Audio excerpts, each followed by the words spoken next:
When I got to Arizona, guess what happened? Trouble. I gained a whole bunch of weight again. And I gained like 50 pounds at this point, at my highest. When I was in Arizona, I was like 276, 277.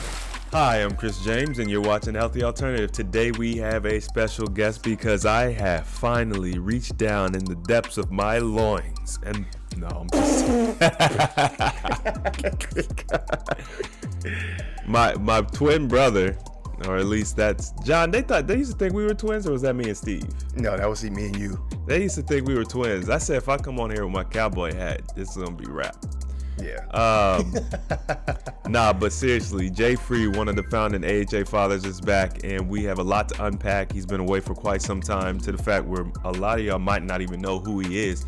So let's get into his story, a little bit of some of his background, obviously some of what he experienced leading up until he kind of left. Yeah. What he experienced while he was gone, and then of course what he's looking to do as the next months kind of come forward. So all of that is coming up next, so stay tuned. All right, John, welcome back to the show for the first time in like 2 years. Yeah, it's been 2 years. That seems optimistic. I feel like it's been a while. It's been a while. Thank you. I mean, it's like, obviously you moved a little over a year ago, and then I would assume that you hadn't been on the show for at least a year before you moved. So yeah, maybe it's 2.5, 3 years. I don't know. We have to go look at the footage. Yeah. But just for people who don't know you, because for you to be gone that long, AHA has experienced a lot of growth, especially, I would say really within the past year and a half. I mean, the past 2 years, we've experienced a lot of growth. Right. So introduce yourself. Who are you? Hi, my name is Jonathan. So yeah, I'm Jonathan. For all the people that are returning who remember me, I was kind of the poster boy for AHA. The original poster boy. Because I've had the crazy transformations and stuff, and that's all beautiful. And just as a quick recap, I was, diabetic before, high blood pressure, erectile dysfunction, all these different things that are detrimental to good health and just the enjoyment of life. And then went through various processes to heal, fasting, of course, being the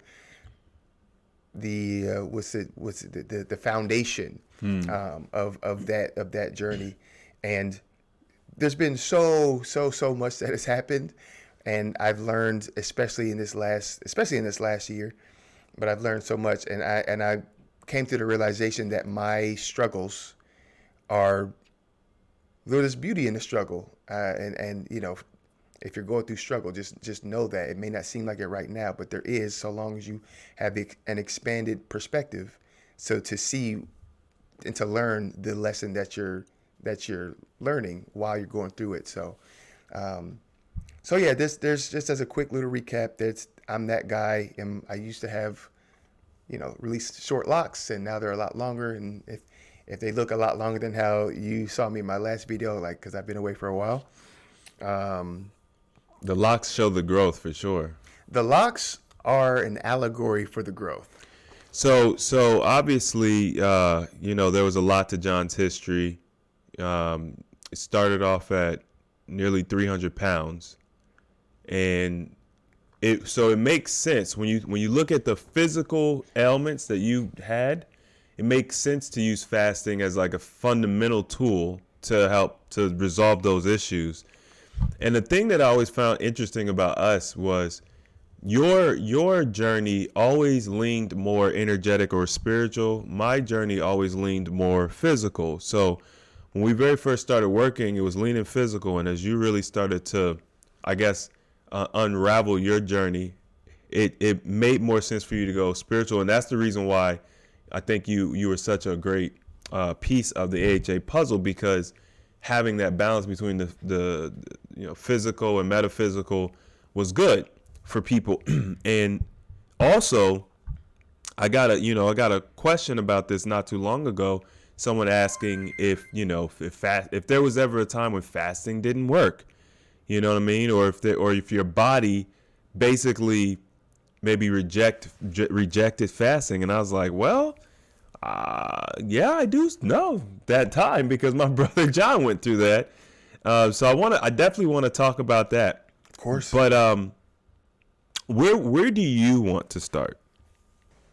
So, but there was the things that I was going through emotionally, and how that affected my heart, but how it affected just my body. I realized that there was a connection between what I was going through, what I was experiencing, and my body. And now a lot of people, we all experience things differently. Some people get in their head a lot about things. Some people, they express frustrations through stuff out in the world. Some people just feel it in their bodies. Like I would feel things in my body. And there was a time where I was experiencing like adrenal fatigue. And this was basically what happened, y'all. Just to be real, I got my heart broken, and like I didn't know what to do about it. And it was affecting me in ways that I didn't know where to go, what to do, and I wasn't aware of. I wasn't aware that that could be a thing that could affect my viscera, my physical body, and there's a realization that your emotions are energy, but it's chemistry in your body. And when you have chemistry in your body that's not being able to go through its normal process to flush out, things get stuck, literally. So, there's always a cause, there's always, to the effect, but you just gotta, if you don't know, you're kind of, just up a creek, just hoping that you'll figure it out. Mm-hmm. So the story goes back to, 2019. I'm not going to recount the entire thing or anything like that, but it was after that moment where I realized that, okay, me and this woman that's kind of going to kind of be it. I was just attempting to move on. And a couple of months later, I had a very short interaction. I dated somebody, and she and I were only together for like a month, but I know in that short time, she could tell that I was gaining weight rapidly. And I didn't know why. And I hadn't changed anything. I was still fasting. I was still eating. My diet was super strict at this point. Now, for those who don't know, in 2019, you essentially reached your apex as far as your physical, right? Because you were sitting, maybe not at quote unquote at your smallest, because when you were fasting, you're probably smaller, but you were at a very healthy weight.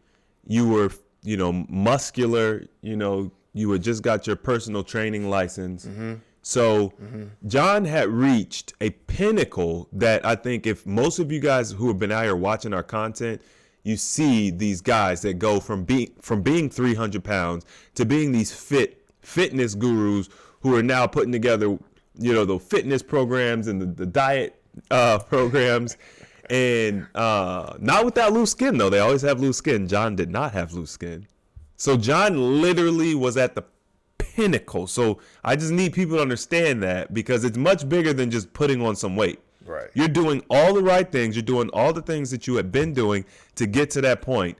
And then this happens, and now you're starting to rapidly gain weight. Yes. And that was the incredibly frustrating part, because when you do something and you're doing it right, you're not cheating. I didn't have cheat days. I didn't I didn't skip workouts. I was in the gym for like 5 days a week, 6. You're just like, man, you always in the gym, and I'd be in there for 2 hours, just doing too much. But I was, I enjoyed it, right? And just all of a sudden, I just 5 pounds a week, 7 pounds a week, and it was a constant thing, and slowly but surely that shift was happening to where I was really good, and then it was just falling off. And it had gotten to a point I gained in like 2 months from about February to, was it April? And I was like 185, and then in April or May I was 220. 215, Oof, 220. that's a lot. Yeah. Then it just, now obviously this is 2020, and then it just kept going up. And I was gaining weight. Although I wasn't changing anything, I was still eating the way that I ate. I still fasted, but I would just gain. And it got to the point where I got up to like, by the end of 2020, I think I was 260 or 250. Yeah, I was like 250 or so.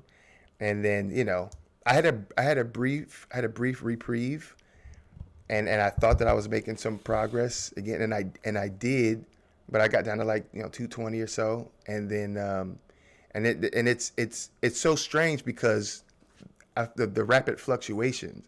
And at this point, when I was making that progress, I was thinking, okay, there's something in my body. I'm looking at like Ayurvedic medicine, and just like there's symptoms that your body has when things aren't working right. Like your tongue will look a certain way, or you'll have little things. So I'm looking at, I got these symptoms, so I'm using like coriander and like natural herbs and a mortar and a pestle, and I'm drinking the tea, and I was seeing some benefit, but that stuff, it was like temporary again. And I was like, okay. And I met my best friend during that period, and I feel like there was an exchange of energy there that I was kind of feeding off of, which also really helped me. But it was temporary. It was a stopgap. It wasn't the thing that was actually needed.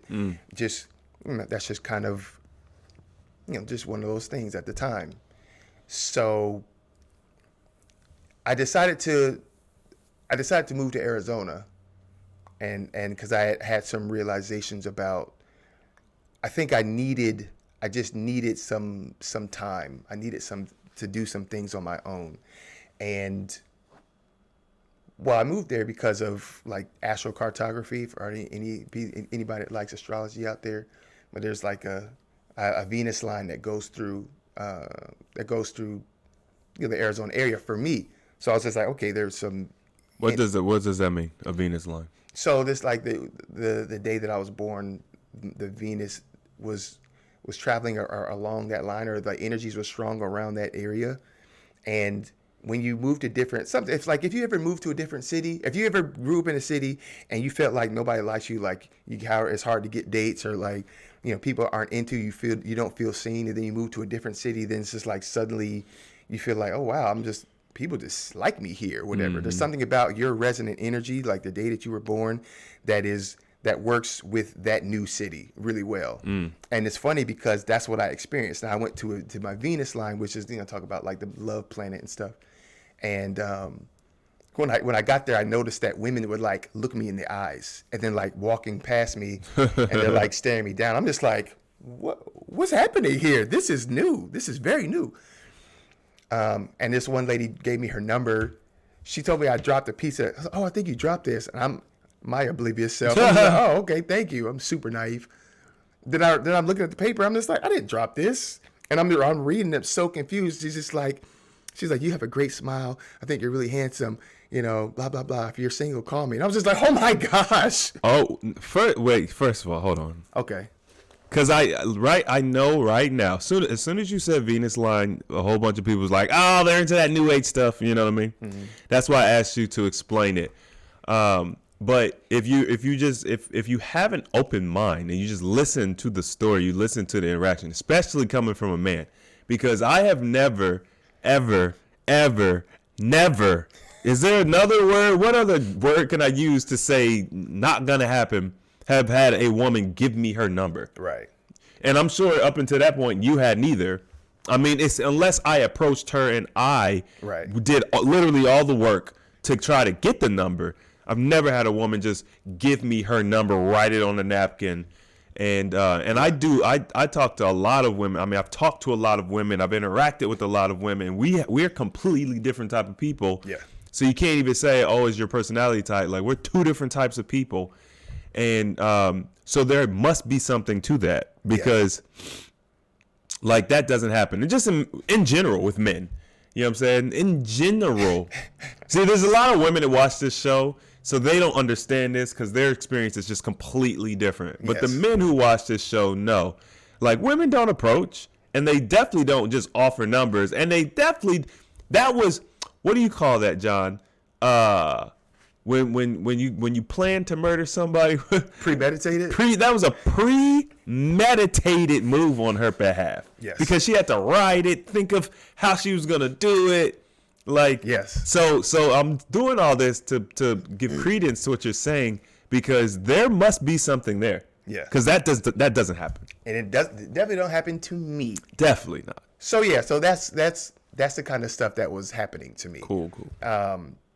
And there's just, and coincidentally, I really like the way that the place felt. I like the energy there. I was just like, I like this place. I like the way that it feels. Super sunny. It's sunny like 96% of the time, which I absolutely just adore that. Even when it rains, it would still kind of be sunny, and like it's weird, Now, the crazy part is I was making some progress again after I had gained all that weight. But one of the things I forgot, during that time when I was gaining all that weight rapidly, because that was over the course of months, that's when I experienced the adrenal fatigue. And it had gotten to the point, I think you remember, it had gotten to the point where I would go to sleep finally at whatever time in the morning, 5, 6 a.m. finally, be up all night trying to go to sleep. Then I'd go to sleep. I'd sleep for however super long time. Then I would wake up in the morning and be awake for an hour and a half, maybe, before I'm standing up, falling over. I'm so tired that I can't even like stay awake standing up. And I was just like, and I knew that, okay, something is going on. Like I'm really just, I'm so taxed. And I believe that there was, so for all of you who don't know, there's been a lot of, for me, it's been a lot of transformation and stuff. So I'm big into like understanding the subtle energy, like astrology, the things that are more metaphysical in nature, because that's just where my life is going. And I've been shown repeatedly how important it is for me. So, bear with me. But it was just, and it was an energetic thing. And there was this pull that kind of, that energetic pull to, my heart, to that woman, and just what that was doing to me, how it was just destroying me from the inside. So just giving her so much energy, and it just literally was leaving me and like just going to her and feeding her. And so after a while, I started to get readings to kind of help me make the tough. Well, I didn't know what to do. I started looking at all kind of stuff, but I would get readings to like, okay, what's like tarot readings, and the readings was just like, the funny thing about that is they do the reading and then it's here's that person, that's you getting your heart broke, and this is you need to walk away. And I'm just like, wow, this person didn't know me. I just asked her a question. She didn't know me from Stu, but she was able to accurately tell me kind of what was going on and what was. So I took the advice and I, essentially cut her off, just because, not in like a malicious way, but because that's what I needed. I didn't want to see her picture because that stuff hurt. And I started the healing process, like that. So after a certain point in time, I started getting better, and I was like, okay, I'm going to go to Arizona. When I got to Arizona, guess what happened? Trouble. I gained a whole bunch of weight again, and I gained like 50 pounds in, it was like a month or two, like a month and a half. But then it wasn't just that. I had actually, my highest weight, I'd actually gotten higher than that. So, when I lost all the weight before, I was 272. And at this point, at my highest, when I was in Arizona, I was like 276, 277. And I was just like, so I actually gained more. And I just, again, now, it's me. I vegetarian diet, plant-based diet. Most of the time it's a vegan diet. It's just because, how it is. I still would fast, although I would fast and then it wouldn't work. And I would just gain all the weight back. And I was just like, okay, so, what's going on? And it was like that for, let me see, what was that, November, December? It was like that until June. June of 2022? 2022, yeah, the following year. So we're talking, a year and a half to 2 years? Basically, I mean, the decline started in 19, Yeah. right? Yeah. What was it like as far as your mental state? Because your story, some elements of your story is very familiar. Most people experience yo-yoing. Now, I wouldn't. Yours is not classic yo-yoing, because in classic yo-yoing, it's I know I need to be doing X, Y, Z. I'm doing A, B, C, and of course I'm getting ABC outcomes. Yeah. You know what I'm saying? So it's not exactly the same, but I would imagine for your mental state, you would experience something similar, if not, more intense than someone who's doing the wrong things, wanting a different result. You know what I'm saying? You're doing the right things, wanting a different result. So how did you deal with that mentally? Like, Mentally, it was a struggle. It was incredibly difficult. One of the most difficult things I've ever done, because it requires an almost inhuman amount of willpower. Because when you're doing everything right, let's say you're doing everything right, and you're literally not getting the results that are supposed to come with doing it right, it messes with you. Because I start thinking, well, what's the point of eating healthy and doing this if I'm eating vegetables and quinoa and garbanzo beans and spinach and whatever, and I'm gaining weight like I'm eating cheeseburgers and pizza. right. So it's just like, so why not just eat cheeseburgers and pizza, right? That's the struggle. And and it's this thing, and I'm really appreciative for you, because like you say things like about how my perseverance and stuff, and it's just like, those couple of words, like, but that's stuff that was helpful, because I really am doing my best to do this thing the right way, and I'm just, so it was hard, and I think the worst that I ever ate during that time was just like French fries, it's like some French fries. And I think that would be because I was just like, okay, I know going back and eating meat and steak and pizza and burgers, that's definitely not going to help. Right. Right. So it's just like, so I needed to pivot, mentally, and just find I needed to find a new way to attack it. But the mental strain was high. What was your approach? So first of all, I would agree. Just seeing everything firsthand and knowing exactly what you're doing and having such a close relationship. That's why I would say those little things to you, because it wasn't little to me. I was blown away. Like, I'm like, this is inhumane. Like, I'm not inhumane, but inhuman. I couldn't understand how you were able to continue seeking answers with just constantly, it's like you're putting all your force, you're like trying to move this wall. You know how Indiana Jones, they got the wall that's like closing in on you, and you're putting literally everything you have into pushing this wall backwards, and you can't even slow it. It's just moving at whatever rate it wants to, and you just don't give up. You just keep pushing on it. How did you approach? Because because basically said a couple times, you're like, I'm doing everything right. And we work with people who are always saying, well, I'm doing everything right. Why? Well, when you're doing everything right, it's like, clearly you're not doing everything right. Yeah. Right. But we have more knowledge than the average person. So when we say you're not doing everything right, there's this level, right? There's this level of knowledge that we have. And we know that you're just doing the best of your ability. Right. So then with you having the knowledge that we have and you doing the best of your ability, quote unquote, doing everything right, how did you continue to seek new stuff? Because a lot of the stuff we've learned is already some hidden knowledge. Yeah. You know what I mean? So how did you go about finding more knowledge, essentially?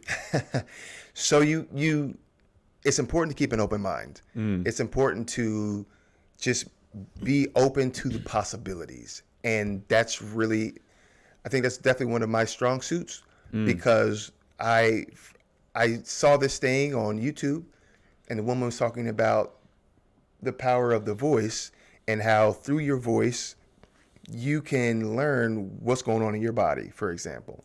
And I saw that on YouTube. She had a thing, and I was just like, let me hit this lady up and just see what she's talking about. And so there was stuff like that, and then there was one where it was like a past life regression thing, past life regressionist, and I was watching stuff on that, and I did one because I'm just like, okay, well, clearly there's something that I'm doing or something that I'm holding on to, and I don't know from where it's coming. It's something that's maybe it's been there or whatever, and I'm just, you kind of start to get in. It's like a healthy desperation, right? You get desperate. Now, when you're desperate, you've got two choices. You can desperately do something that's detrimental, like, sacrifice your morals or your health, or something like that, sacrifice that, or you can use that desperate energy to keep seeking and just going, all right, well, I'm just going to start looking for alternatives that I, and just be open to different alternatives that maybe I would have rejected before. I'm just like, there's a polarity to everything. So it's just like, just choose the one that's more beneficial. It's, it's going to be more difficult essentially because it's the road less traveled. It's the one that needs to be pioneered. But, that's, everything that you want is behind that wall of fear, or it's in the unknown. It's just like, turn off the light. It's like, when you're a child, you turn off the light and you look down in the basement. You're just like, what? I don't know. Whole thing changed. The whole thing changes. But it's just like, yeah, you can stay, but you turn around, and everything that you know is right there. It's not going to change. The answer might be in that basement, but you got to take that step. Yeah, it's dark, but you got to search. You got to search for the light. So that's I just kept on looking. I decided to use that desperate energy for something beneficial instead of, making it something detrimental. And when you put the energy out there that, hey, I want an answer. Hey, I need an answer. Please send me an answer. Just be ready for the signs and symbols to pop up to give you the answer. But you can't think that you know how it's going to come in. It's not. If you knew already, you would have done the thing already. Right? But that's not how it works. But there's that understanding that you have to be willing to let go enough so when the thing pops up, you're like, you know what? This seems off the wall. It seems like some crazy, but I'm going to try it because I am literally at my wit's end. I don't have any other answers. I have to be willing to trust someone outside of myself. Do you think it might be reasonable to assume that, let's just say, that our depiction of God via religion is correct, right? And you have a hard-headed child, do you think that it might make sense that you have to allow this child to be broken down to a place where they then are willing to even ask for help? Because a lot of people, like you said, they do think they know it all, or they subconsciously think that based on their current knowledge base, their solution is going to come in a package that is recognizable to them based on what they already know and have experienced. But in order to teach a child something new and unique, sometimes life has to be the best, teacher. And so you have these really wild experiences, quote unquote, good or bad. But it maybe sometimes creates that desperation where you have to seek something outside of yourself. Because I think we get caught up in, us knowing all this and whatever, being in so control. And what I've seen that society has done, one of the first things society does is it strips away our imagination. It's literally like if you, as a matter of fact, they're trying to pass a law now to where children are going to school even earlier. But if you think about school education, literally the core of education is to strip away the imagination.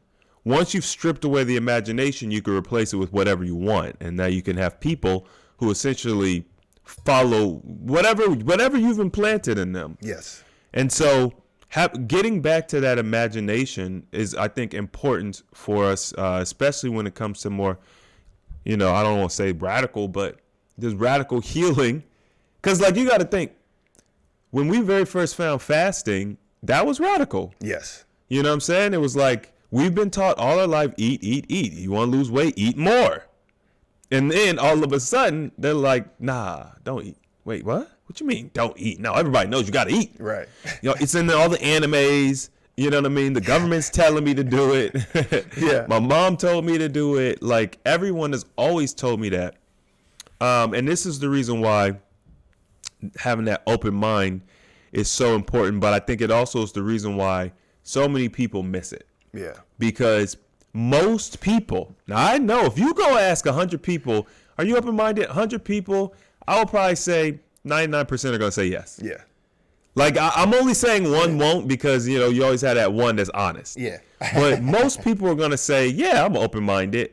But it's the complete inverse. Like, it's like 0.01% of people are actually open-minded. The rest of them are not. Right. They're all fixed in, those neat little boxes of religion and education and status quo, whatever that is, and they are open-minded within those boxes. So you essentially had to do something, like you said, extremely uncomfortable, and get outside of those boxes and explore things. I mean, a lot of stuff we were taught to never even, like, it was we just didn't. The stuff that you explored, like reincarnation, for example, like, where we were brought up, there's no reincarnation in the religious belief we were brought up under. You die, you go to heaven or you go to hell. You don't get another chance. You don't get to, you know what I'm saying? Yep. But anyway, I wanted to highlight this mindset because most people do not have it. And the reason why you aren't worse off than you were as you started to digress is because you had this unique mindset. So I think people can learn a lot from that. Yeah, absolutely.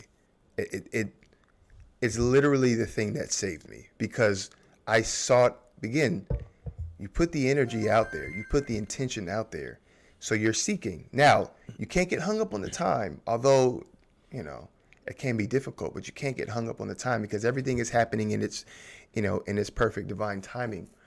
But each little thing that you grasp onto, you pull that thread, and then at the end of it, there's more threads, and you got more options. Like I did acupuncture, and acupuncture was cool because, they take the little needles. The needles are so small that you're not supposed to feel them. But when you have energy blockages, boy, that will wake your whole body up. Sometimes she would stick, put the needle. I'm not feeling nothing. She'll get to one point. There's a point. Oh, it's right here on my wrist. I mean, you could do all this. I'm not feeling it. She put that thing right here. It would send a shock throughout my whole body. And it was so uncomfortable in that millisecond. But it's just like, goodness gracious. And I had a couple of spots like that. And it's just like, so, okay, well, what's the reason? Why can I do it, 10 times over here, but then the one place she puts it over here, it's crazy. Well, because there's an energy blockage there, because it's a real thing. It's not a theory. Like it's a real thing. You can't see it with your naked eye, although some people can intuit it in that way. But that's a high level thing. But just all these.